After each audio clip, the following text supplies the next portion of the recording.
What's up, YouTube? This is Gregory H's Pro again. I'm coming at you today with a perfect format Banlist, and in my opinion, this would be like the perfect format. Minus some cards that I don't know that are coming out. So, and it's based on control. I'm making sure like all the decks are pretty much even without killing any specific deck in general. First off, I'd like to start with the ban cards, and I hit the obvious one, BLS. He's very good. He's pretty much one of the best monsters in the game. Monster Reborn, the best staple spell in the game. Pot of Avarice, it's pretty much staple too. It's really good. Draws 2 cards. It's a plus in itself. Future Fusion, 1 card win in Dragons, also good in other decks. Sangan, because he's just been played forever, and he's just Sangan. He's good, and you can search him off Tour Guide. Lastly is Card Destruction, which is a 1 card win, pretty much essentially in Dark Worlds, plus it's very good for the Empty Jar deck. I limited and unbanned Royal Oppression and Magician of Fate. I felt like Oppression could come back to limit OTKs and special summoning tactics and stuff like that, plus you always pay at 800. Plus they can always MST a Dust Tornado, stuff like that. I felt like Magician of Faith without Reborn could come back, and without like Avarice and stuff like that, just like there's so many cards, like the power spells are just like Storm and Dark Hole now without it. So I'm like, yeah, it can come back, you know. And then I hit Evil Zorlagia to make the Rabbit deck weaker, because I felt like if you just hit the Rabbit or something, you could still make like a Glyva build or Jurak build that would still be good. And you can't hit Dolka because it's not out in the OCG yet, yada yada. Dragonfly I put to 1 because they just have 1 Dragonfly and you stop it and they can't get it back. You pretty much win the game against Insectors. They can't do the whole loop versus you. And then Red Eye's Darkness Metal Dragon I put to 1 because he's good in Chaos Dragons, he's good in Hieretics, and with Gustav Max coming out. And then I put the Hieretic Seal to 1 because it can set up the OTKs very easily, and the Hieretics as well. Next I put Super Poly to 1 because you can Super Poly just about anything. Not just about anything, you can Super Poly anything now and they can't stop it. I put E-Call to 1 because this and 3 Rotas equals 4, and Bubble Beat, you can search anything, you pretty much can open one of these all the time. So and like a Heroes Live if you play that version and stuff like that.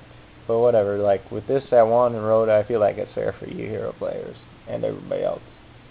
Next I put Grapha to 1 because I feel like he's just really good. He keeps coming back no matter what. And I feel like 3 Graphas equals 9,000, which equals OTK very fast, and it's not that hard to do if you're a good Dark World player.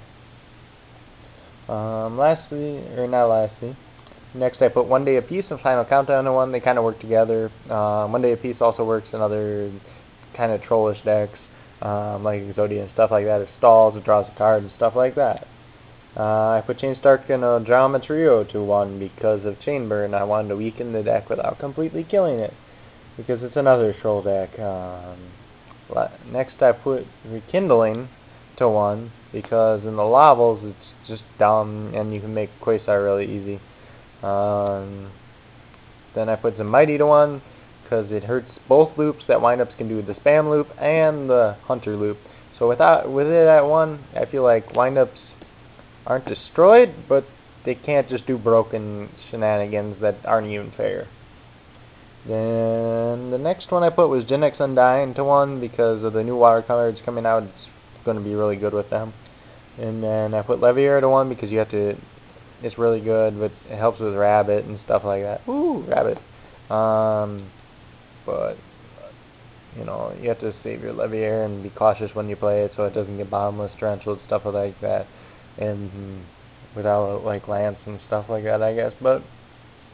And then I put Royal Tribute to 1 because it's just a Saki card and it's pretty unfair too that you can get lots of pluses off of. And then I put MST to 1 because there's lots of spell and trap destruction in this format, including Storm, Nightbeam, Dust Tornado Breaker, Lila, Raikos, anything like that. Semi-limited I put Rescue Rabbit because 2 doesn't completely kill it, and it still has lots of viability, but I think 3 was just too much. Chaos Sorcerer I put to 2 because it hurts the Chaos Engine, even though BLS is gone, but I feel like it's very good versus XYZs, and Konami doesn't want stuff like that around either. Next I put Reckless Greed to 2 because at 3 you have a greater chance of drawing 2 and making pluses off of it, but if it's at 2 you have a very small chance of drawing both Reckless Greeds to plus off of them. Nextly I put Tour Guide to 2. Even with Sangam being banned, I felt like Tour Guide should go to 2 because it is a +1. And then you also make people think, do you want to play Tour Bus, Night Assailant, Fabled Kushano? What do you want to play with that Tour Guide? Or you're just going to play 2 tour guides. You open both of them and be like, oh, I'm stuck with 2 tour guides in my hand. This ain't a tour guide, but whatever. Same thing. And then they're just like, oh, well, this sucks now. But who knows? It's up for people to play. And then I put the High-Rated King Atum, the rank 6 Succeed. I put that to 2 because I felt like even with it at 3, with all the other stuff I did to High-Radics, they could still make 3 Atum in OTK. But with Atum at 2, I feel like it can't OTK as much, even with all I hit. So the deck's scary in itself. Next I put Scapegoat to 2 because it stops OTKs. Nobody really plays it right now. It's only really good for Plasma, Synchroing, and like Cyber Rally type stuff, which most people aren't even playing right now anyways. Lastly, for the limited to 2, I put Blackwing Gale to 2.